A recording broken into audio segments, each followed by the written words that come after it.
Hello and welcome to Creatives in Focus. I am Victoria Bola Okerinde, your host. On Creatives in Focus, we discuss the journey to excellence and creating for impact. I will be sharing conversations with creatives and founders who have real and relatable stories. These amazing individuals are excelling in their fields, doing good, actively working in their own way to make an impact. This week, I had the pleasure to speak to Chrissy Levett, an award-winning author, creative director, social entrepreneur, and the founder of Creative Conscience. Creative Conscience is a global movement and a charity set up to encourage, inspire, train, reward, and support creative thinkers to use their talents for social and environmental impact. I am so excited to share this conversation with you on creativity and how creative thinking can be a tool to solve some of the challenges we face in society today. Chrissy touches on a number of themes that align with the mission and vision of Creatives in Focus. She has also kindly provided you, our listeners, with some free resources to help you on your journey to be inspired and create for impact. So I will be speaking a little bit more about these resources towards the end of the episode. But let's jump straight in. On this episode, we discuss creative thinking as a tool for innovation, change, and impact. And we talk about how you can make an impact as a creative leader and how you can balance social impact and profit while running a social enterprise. So let's get straight into this episode, introducing Chrissy Levett. Thank you so much, Chrissy, for joining me on the Creatives in Focus podcast. Like I said before, what an honor to have you. You are a speaker, author, educator, and the founder of the social enterprise Creative Conscience. And yes, I'm really excited to share this conversation with you. Welcome. Oh, well, thank you so much, Victoria. We're really excited to be here too. You're welcome. I always say because we're a community, so Yes, I do. am very excited. I do the exact same thing as well.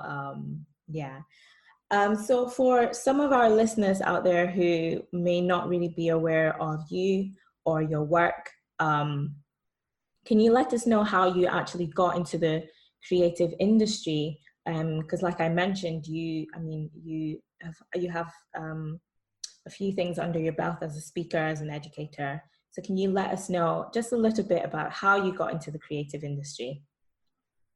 Okay, so at school, I wasn't academic, and I didn't really have much choice but to follow a creative path. So the only thing I could do personally was draw. I just drew and built and made things.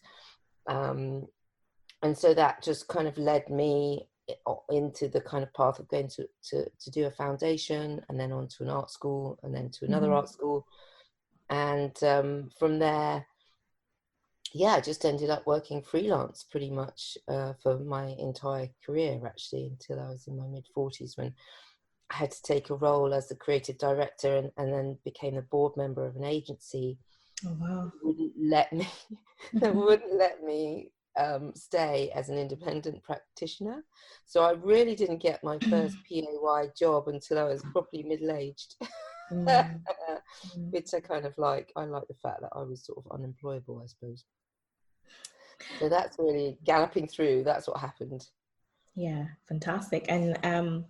And sort of what has been a defining moment for you in terms of your career or personal life?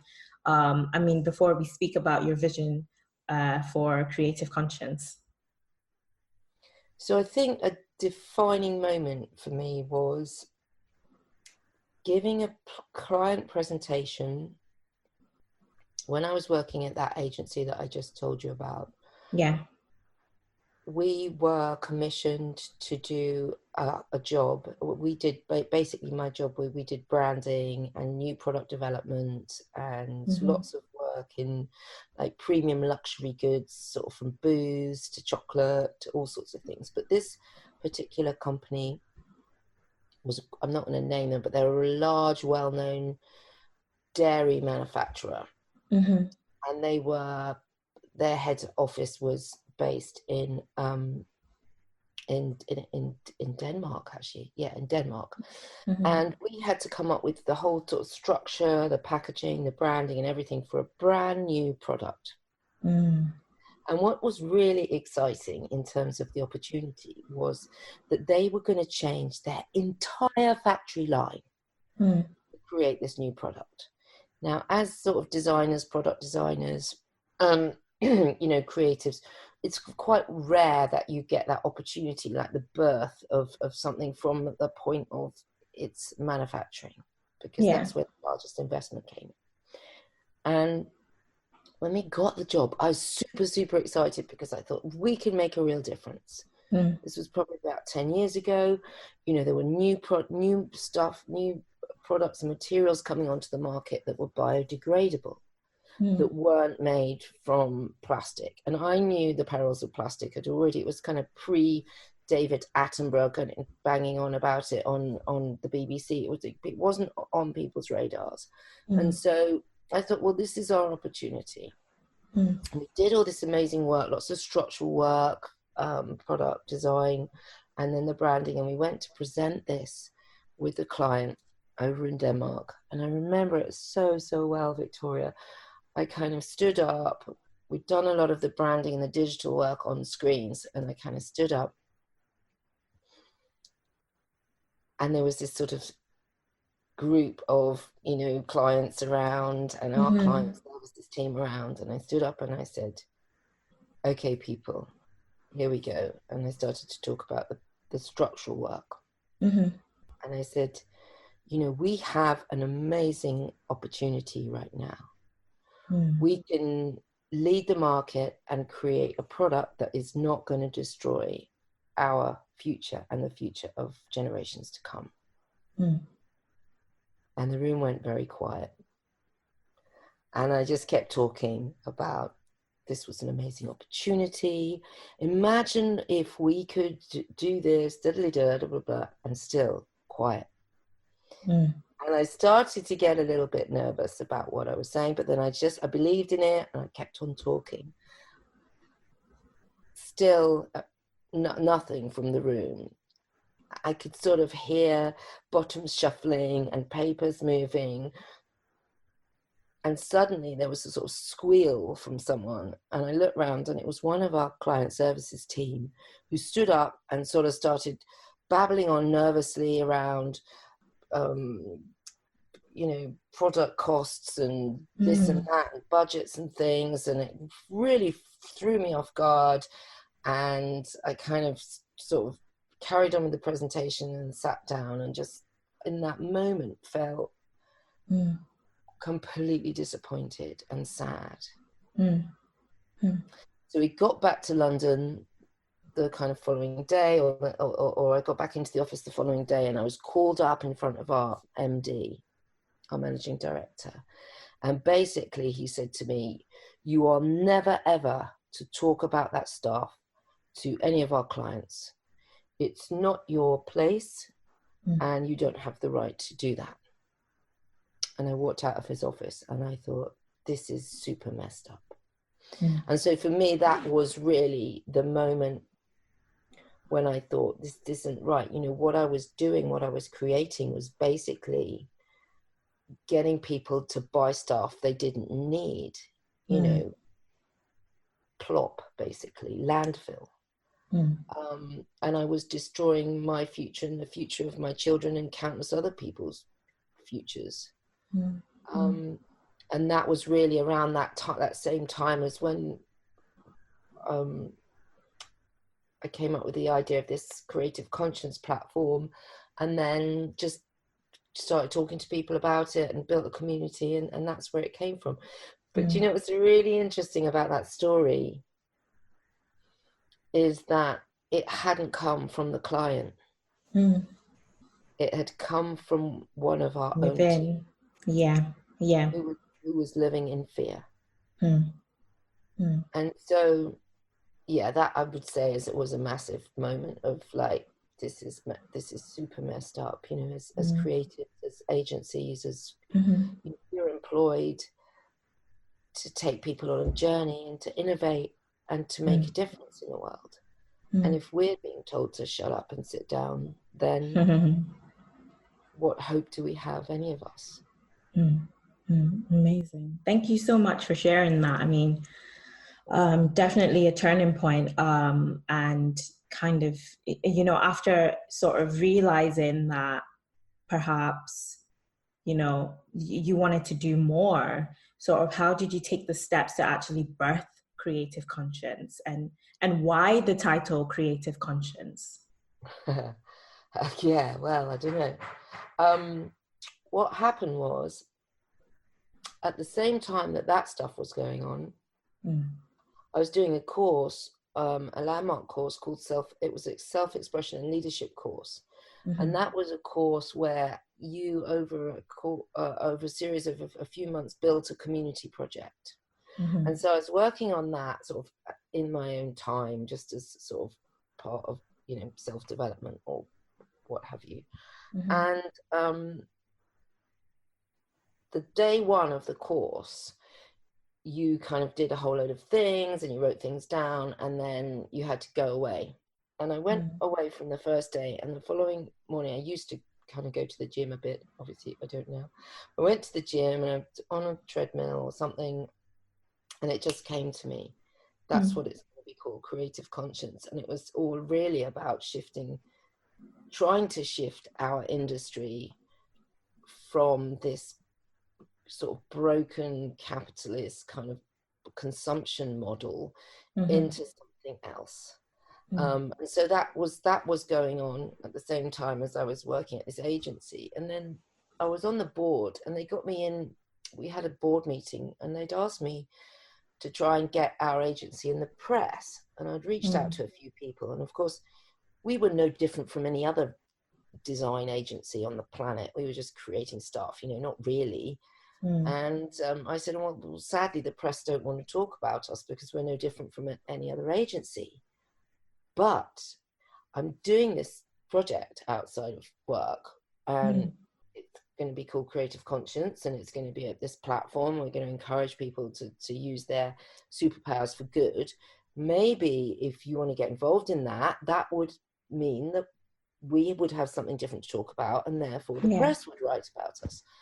And all the board members, you know, at that time, they were all men over 30. And they were kind of like, oh, no, you know, there's no return on investment, and no, we don't want to get involved in that. I said, fine, yeah, that's cool, it's happening, whatever. And then 3 months later, obviously the project had been created and it had started, and we had another board meeting, and they sort of quite patronizingly sort of said to me, oh, how's your little project going? I said, yeah, it's really amazing. You know, we've got all these fantastic people involved, like Sir Jonathan Porritt and Sir Quentin Blake and Helen Story, who's an amazing, you know, UN advocate for sustainability and a fashion designer, and this person and that person. And then, of course, they were in. Like, once they realized the potential of it. Yes. Yeah. And then and good for them, actually, because as an agency, then they gave it some support with some downtime of people, and we kind of built a kind of clunky platform, and then we just stuck it out there. And it was about being creative and having a conscience. It was simple as that, really. Yeah, like amazing. And you've been running for about 8 years now, I believe. Started off in 2012. And yeah, it's just incredible. Like, while doing my research and reading up, I'm looking at your website, I see that you're involved in so many things, like encouraging creatives and supporting them and giving rewards and ensuring that they have the tools to apply their talents, to either create or be involved in projects that promote sustainability and human rights and social health and well-being. And it's just so incredible. Yeah, and kind of moving into what we're currently in at the moment. So at the moment, we're just kind of moving our way through this pandemic, seeing a light out of the tunnel. And this pandemic has shaken a lot of industries, especially including the creative industry.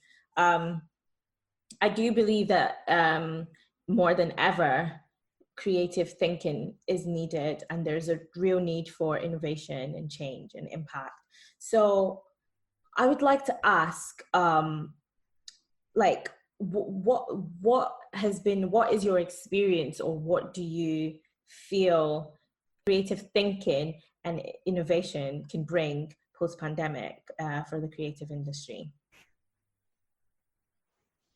Wow. Well, we know, don't we, that the system's broken, because we Mm-hmm. wouldn't be the most highly prescribed, drugs, mental health issues, you know, Mm-hmm.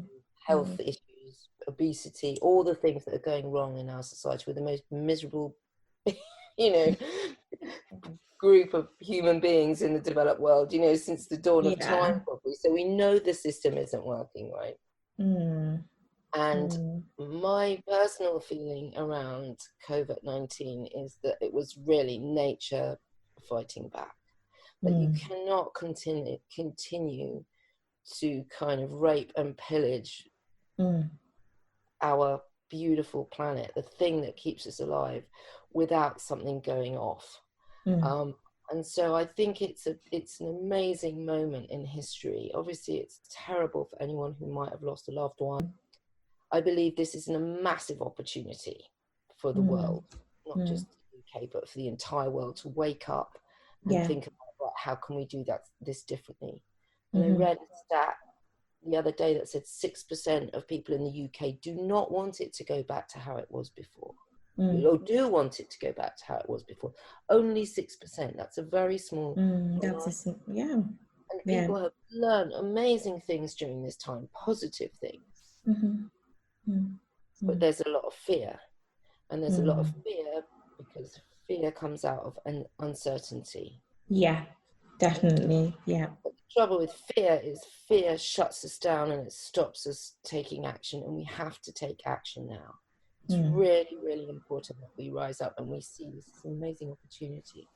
There's Mm. a wonderful, wonderful Stanford economist called Paul Romer who said a crisis is a terrible thing to waste. Mm. I believe he won a Nobel Prize or something, a few years, brilliant man.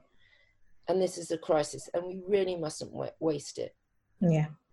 So it is the time for startups, for innovators, for entrepreneurs, for people who think differently, to do things differently. Yeah. Sadly, a number of people will have lost their jobs or become redundant, or they're being furloughed at the moment, but they then might become redundant. So take this time to learn what you can, to do as much as you can, build your skills, do things that you've never done before, step out of your comfort zone. This is absolutely the time to be the bravest you have ever been.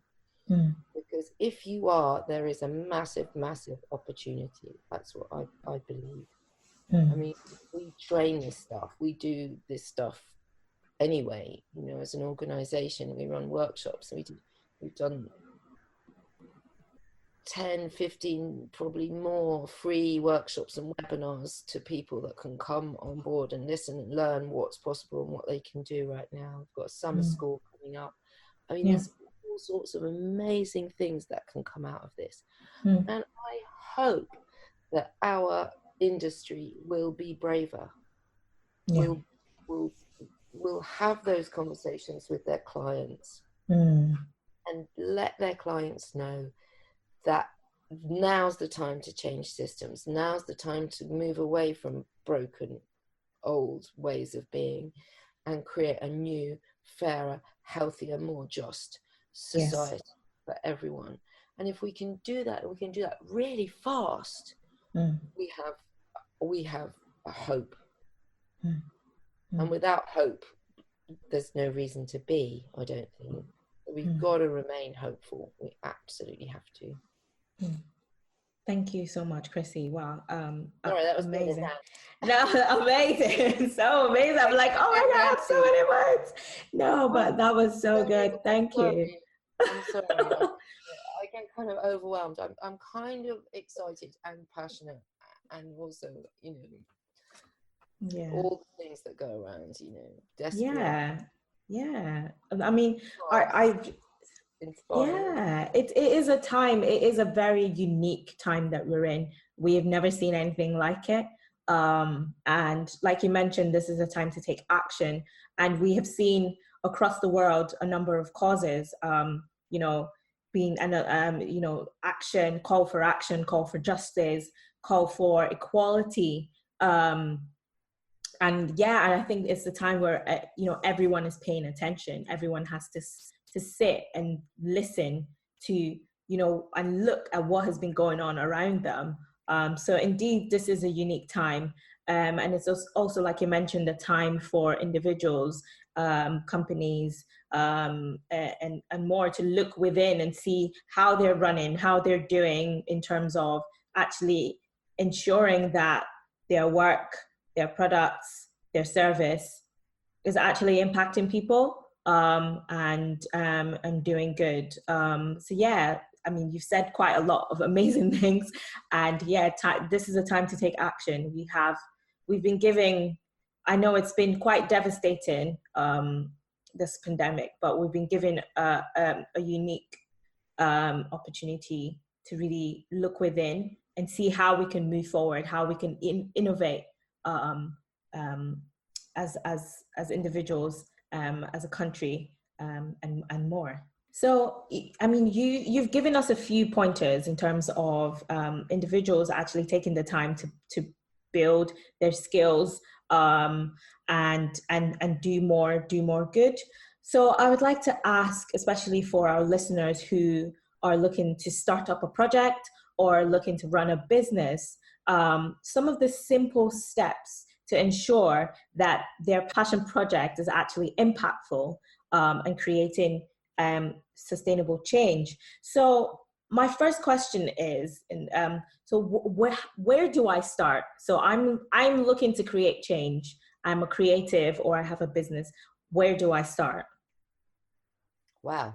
Yeah. Where do you start? You start with a why. Mm-hmm. Okay. So why do you want to change something? Always start with a why, and then I think it's the how and the what, right? If Mm-hmm. you know Simon Sinek's work around the golden circle, it's a brilliant TED talk. Check that out. So start with the why. I mean, in our workshops where we get people to sort of start building an impact project on social and environmental change, Mm-hmm. we get them to play a bit of a game. So we get them to write down all the things that they love doing, like all the things that they're passionate about. And that can Mm-hmm. be creative things, but it could be less creative things. It could be Mm-hmm. watching, it could be, drawing or writing. It doesn't really matter. And then we get them to look at the complaints that they have in their life. Mm-hmm. And we all have complaints, right? None of us Yes, are that. definitely. So we get people to, like, write their complaints.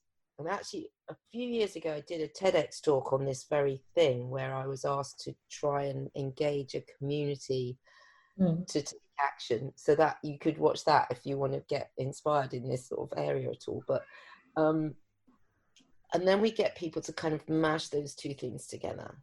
Mm. And the reason we get people to focus on what they love doing is that if you want to create what we would call a side hustle, because you might have a job, right? You're Yeah. doing something, it's your day job, Mm-hmm. and you might want to build this in the same way that I personally did with Creative Conscience. It was kind of my side hustle that then Mm-hmm. became my work.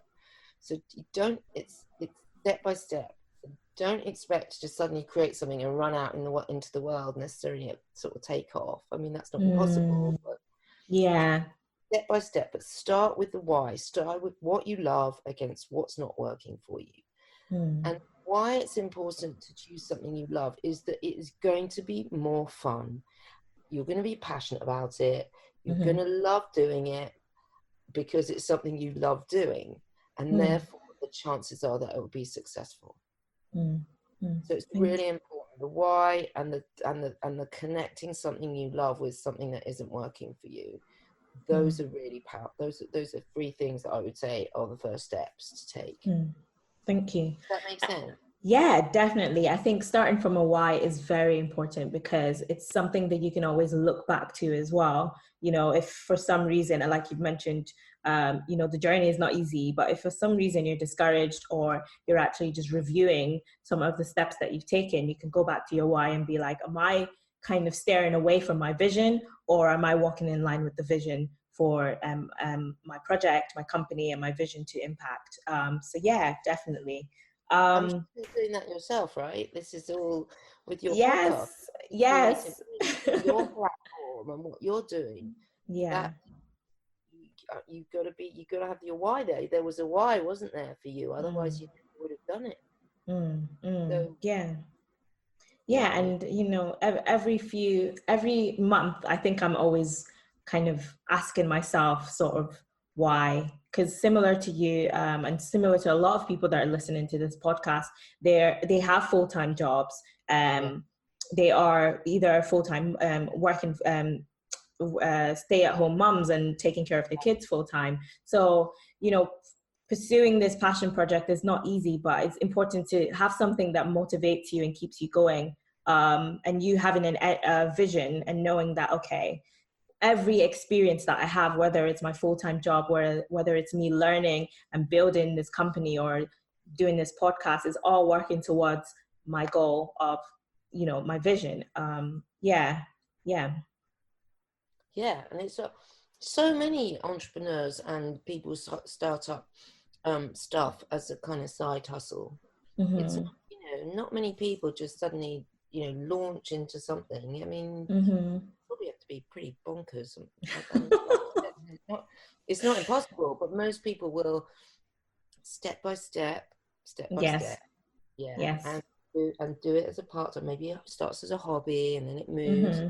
And then at some point it will become, you know, a tipping point where you think, right, this is what I'm going to do. And that's when you take the leap of faith, you know. Then once you build maybe a few followers and a few this and that, and the community is really important. Yes. Network, community, get yourself a mentor, all sorts of things. Ask for help. Be vulnerable enough to ask for help. Another thing that, you know, I had to learn. I was too proud, you know, I thought asking for help was a weakness. But we know through, you know, the amazing work of Dr. Brené Brown, you know, and her books like The Power of Vulnerability, it's, you know, there's magic in being vulnerable and asking for help. There really is. Thank you. And how you're welcome. How do we ensure that the change that we're working towards is actually sustainable and continues to do good? Because you've mentioned, and just doing more research on Creative Conscience, you actually have awards for young individuals who have amazing ideas and want to change the world or want to change something in their industry. But how do you ensure that that change is sustainable and it continues to do good? Well, that comes through getting the right people around you, the network, the support system. It's all, you know, no one does, I don't care who you are, you know, Richard Branson or Tony Robbins or whoever, no one does this alone. No one does. And you know, it's silly to think that any one person can change the world. It comes through community. It comes through networks, friends, mentors. It comes from a place of love, ultimately. And if you've got a really good idea that is going to make the world a better place, and you're brave enough to put yourself out there, and you're vulnerable enough to ask for help, you can and you will succeed. You've got to believe that. And sustainability is an interesting one. I mean, I'm not a business person. I don't know how to do that at all. But it's by having a community around me of very diverse people as well. Diversity, I mean, that's something that's really important. Indeed, especially now in the world where, you know, women have had misjustices, you know, forced on them for centuries and centuries, and then racial diversity and age diversity is absolutely vital. So make sure that you have a really diverse community. Don't just ask people to join in with you who have the same values or the same necessary ideas as you or skills. Yes. I'm reading an amazing book at the moment. I say reading, I can't read basically because I'm dyslexic, but I listen to books now. And this is by a guy called Matthew Side, and it's called Rebel Ideas, and it's all about diversity, and it's just magical. So yeah, get a really good community around you of diverse minds, diverse people that you respect and trust for all sorts of different reasons, and then the chances are that you will become and can create a sustainable model. And it also depends, or goes back to the why. Why are you doing what you're doing? If you're doing it to become a millionaire, then what you need to look for is very different from if you don't really care about the money, but you really want to make a massive impact in the world. Then you're going to have a different type of mentor or a different type of training, then it kind of depends on the why. Why you're doing what you want to do. But anything is possible. I absolutely believe that, Victoria. Anything is possible. Look, we've built this global platform from nothing, with nothing, no marketing plan, no marketing budget. And to date, we've had over 4,000 projects. Amazing. More than Wow. 70 nationalities, from anything from architecture to fashion, textiles, graphics, photography, film, you name it.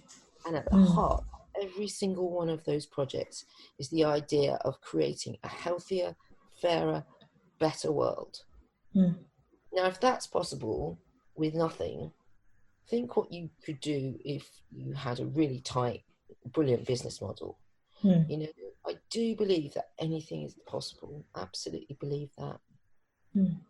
Thank you. Amazing.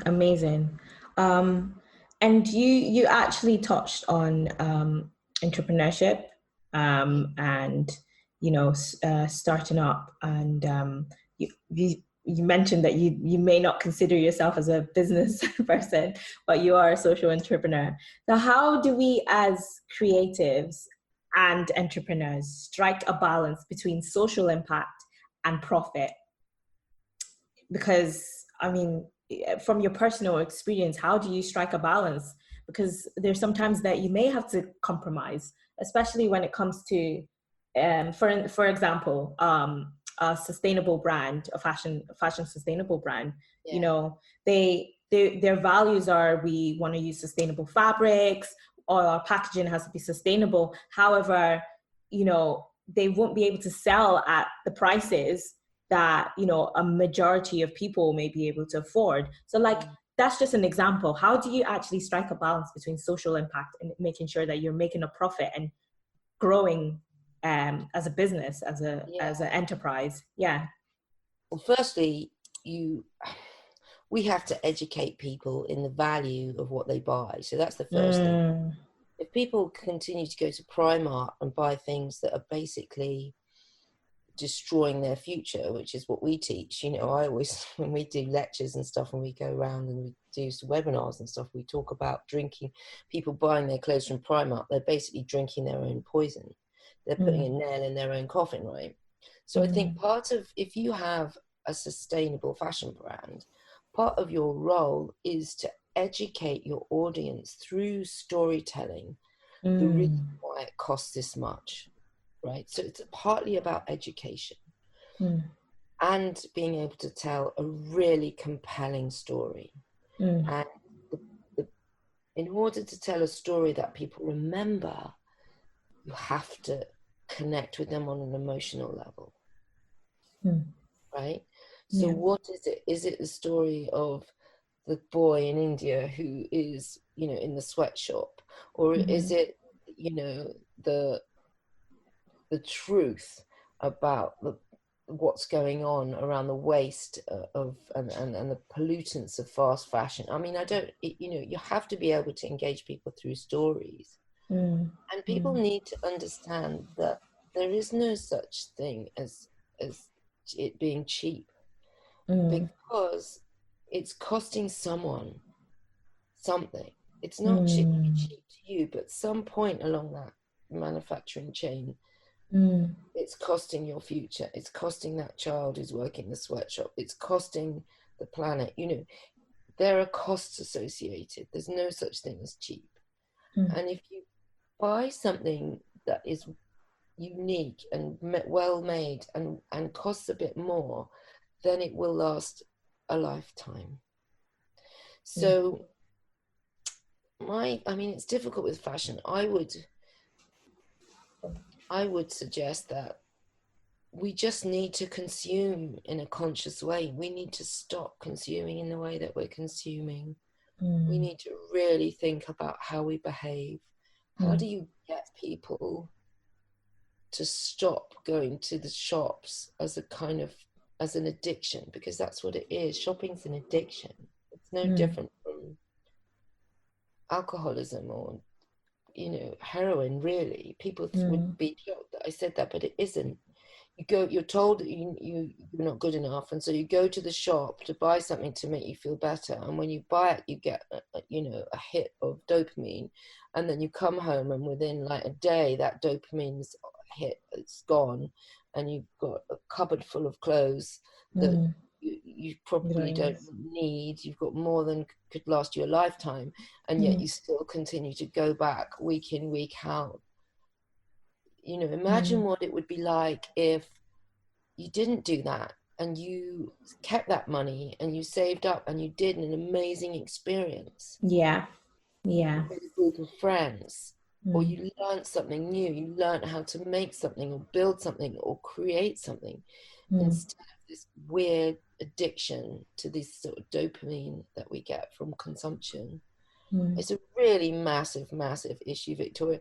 There's an amazing system called the donut economy. Your listeners could check that out, because that's about a completely closed loop economy where society supports people and planet. It's an amazing system.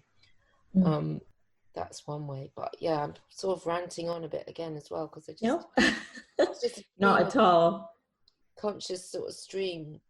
But I tell you one thing, and we know this because we've got the data and the research to back this up, is that if you choose to use your time and your talent and your energy in service of other people, building a social enterprise or a charity or a community project or whatever it is, you will get a better sense of self-esteem and mental well-being.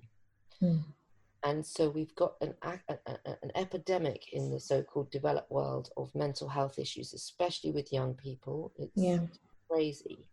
So for us, we want to get into education. We want to teach social and environmental impact, because not only will it make the world a better place, it will make us better. It will make us feel better. And if we feel better, we won't want to unconsciously buy more crap and eat more sugar and destroy ourselves and everything around us. You know, it's just good. We're just living in this crazy world right now, and where there's, you know, something that isn't working, there is a massive opportunity to shift that. I'm sort of excited. Thank you so much, Chrissy. Amazing. No, but you've got so much knowledge and experience, so and like your passion definitely shows through.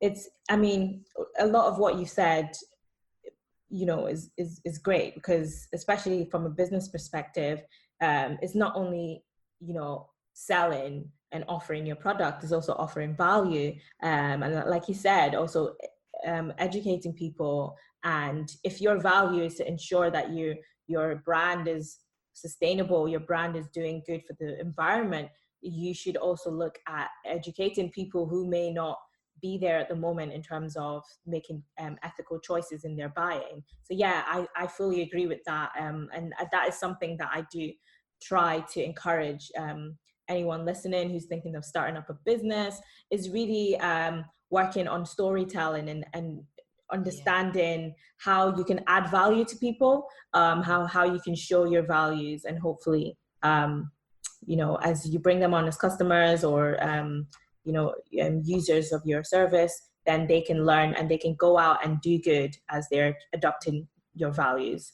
Thank you. And there are brands, there's brands and organizations that do the right thing, and they are successful and they make money. Money. Look at Patagonia, look at North Face. They ran an anti-consumption. They actively went out to encourage people not to buy their stuff, but to make do, to mend it, to bring it back to the store, to get it fixed and stuff. And their profit and their sales went through the roof. If you really have the right thing at the core of what you do for the right reasons, you will be successful. We have to kind of let go of this old idea of profit and margins, and we just gotta come at it from a place of love, and really believe that it's possible, and it absolutely is. Thank you.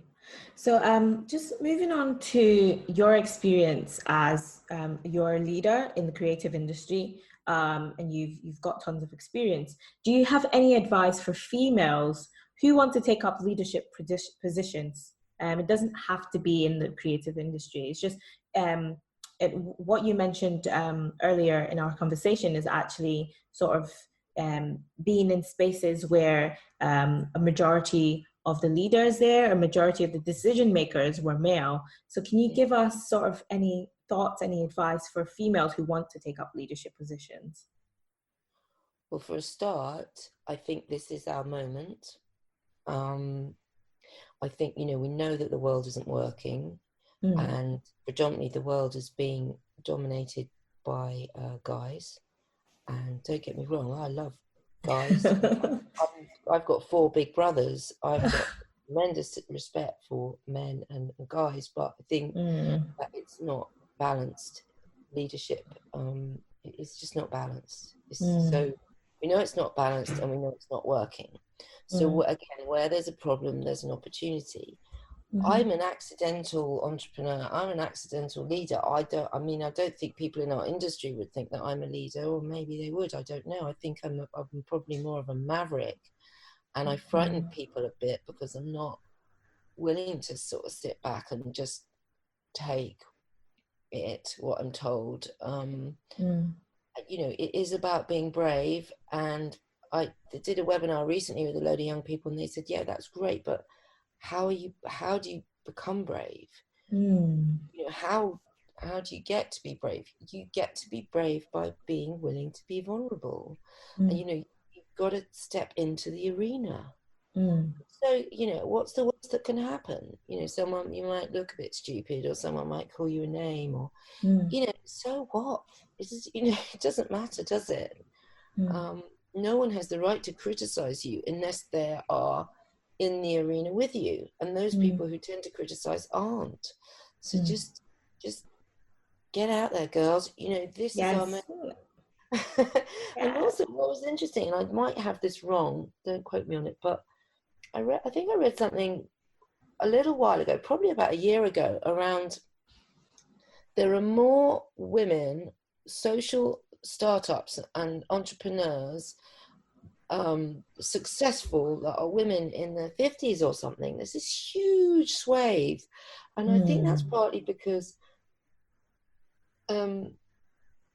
us ladies might have had a family, or might have had a career, and then we've got to sort of 40 something or whatever, and had a midlife crisis and thought, what am I doing? What you've got all this great knowledge, and you might even have a bit of something behind you that you can afford to go, I'm not doing this anymore, like I did, and your value system changes, and you realize you don't probably need the salary that you currently had, and you can get by with a lot less, and you can do stuff, and the reward of that and the freedom that you have for being your own boss and diddly not working for the man, that that's just amazing. So again, I would say if you're a woman and you want to make a difference, and you might not even consider yourself to be a leader, but I'm sure you are and you can be, get a mentor.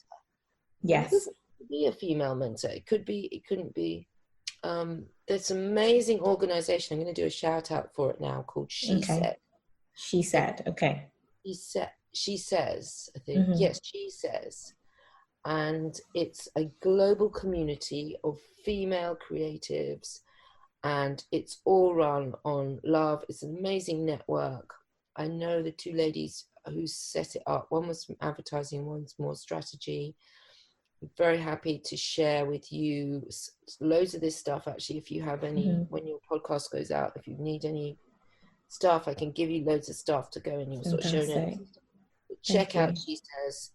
It's a global community, a kind of free organization that anyone can join, and they have groups in different parts of the world popping up, doing stuff, supporting each other.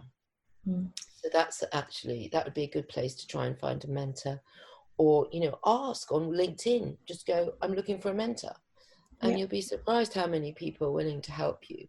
And you could also have a mentor for different things. Yes. Yes. Have a mentor for personal development or leadership, or how do I don't be afraid to have a whole team. A whole team of mentors there cheering you on. I mean, I currently have 2 mentors. There you go. So none of us are complete, and nor will we ever be. So it's always good to have a mentor.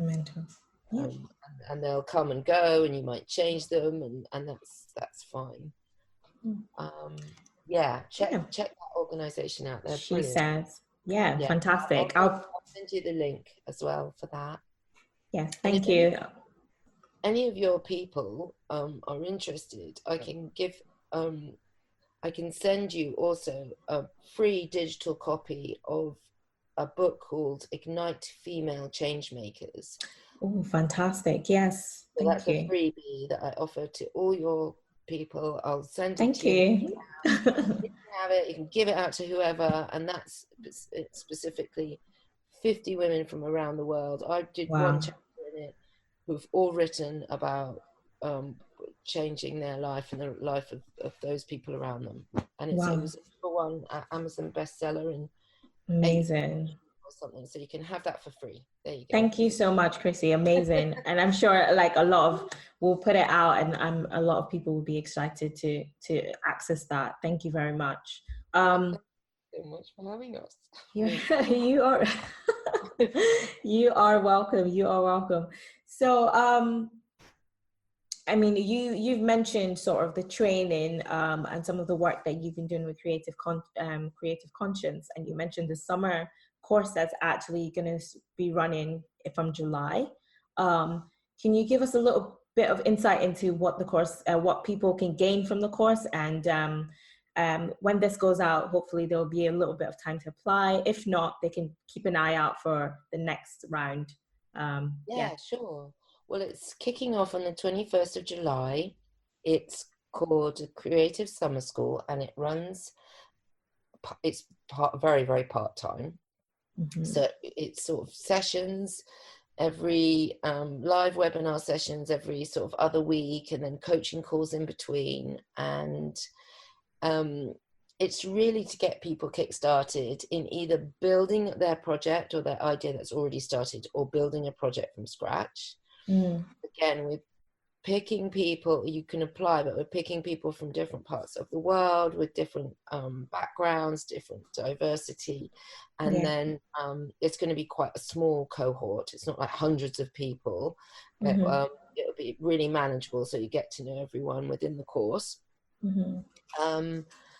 And yeah, it's just loads of fun. And by the end of that, you will have a project, or even the start of a social enterprise. So that's what we promise you if you're fully engaged. And also, if you don't, and you're not happy with any of it, we'll 100% give you your money back for the course. So that's the promise to you. So there's no worry about that.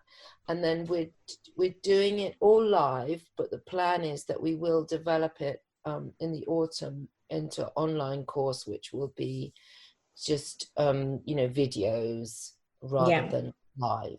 So this might Okay. be the last time that you could get the kind of live bit, which I would recommend if you can. Okay. Really, really interested in people from diverse backgrounds, different ethnicities, all sorts of people. Really important for us to have that. And yeah, lots of women, hopefully. Yeah. Men Yes, are welcome. definitely. Men are welcome as well. Of course, always welcome. So, yeah, amazing. And it's really great that that is available for people to really go through, and you really kind of be an environment that can, they can bounce off ideas with other creatives and other innovators. So yeah, definitely looking forward to hearing more about the course and some of the amazing projects that will come out of the summer school. So just to round up, so what advice would you give to creatives that want to be more socially and environmentally aware with their work and actually create impact? Okay, so you've got to have hope. You've got to really understand that what you as an individual in the world can do is change the world. So that's absolutely possible. We know it to be true because we've got countless examples of people who've done it. Young people starting out, as well as kind of people who've been in the career for 30, 40 years. So have hope. Ask yourself why. Why do I exist in the world? Why do I get up and go to work and do what I do? Why? Keep asking yourself that. And then focus on what you love. Write that list of whys, write that list of what you love doing, and it will come to you. It absolutely will. Meditate on it, go for a walk, go for a run, be in nature. Something will ping if you focus on the why and your love of doing something. And then lastly, you have to be in action. You just can't sit at home moaning about the world unless you're willing to take action. And if you do, magical things will happen. Absolutely guarantee that. Thank you. Thank you so much, Chrissy. I mean, it's amazing, and all the wisdom that you have offered and given us. I mean, about that. Yeah, no, you have no certain. I mean, you have such, such knowledge and experience, and amazing listening and hearing everything that you have for us today. So how can we connect, for our listeners, for anyone who's watching, how can we connect with Creatives in Conscious, and how can we contact you if need be? Yeah. Okay. So if you want to find me personally, I'm on LinkedIn under Chrissy, Chrisssy, Levett, Levett. So you can find me on LinkedIn. I don't have a fancy pantsy account. I'm not Premier WhatsApp because I think that's sort of a bit weird. So you can write to me there. Creative Conscience is just, if you write to hello@creative, and then just a little dash, conscience.org.uk. I promise you, if you write to us, someone will write back. You can follow us on Instagram at CC Changemakers. You can follow us on Twitter at CC Changemakers. And you can find us on Faceache, as I call it. It's definitely a Faceache. You can find us there. We post loads of we've got a YouTube channel as well, Creative Conscience, where we post little things up there, little videos and things that might inspire you, create loads of creative projects. So just track us down. We're a really lovely community. We've got a huge network from people all around the world. We are here to be in service. That's absolutely our mission, is to help other people and be in service. So thank you so much for having us. Thank you so much, Chrissy. It's been such a pleasure having you. And yes, I'm really excited to share this conversation with our audience. Thank you. Thank you so much for listening to episode 23. I hope you have enjoyed it.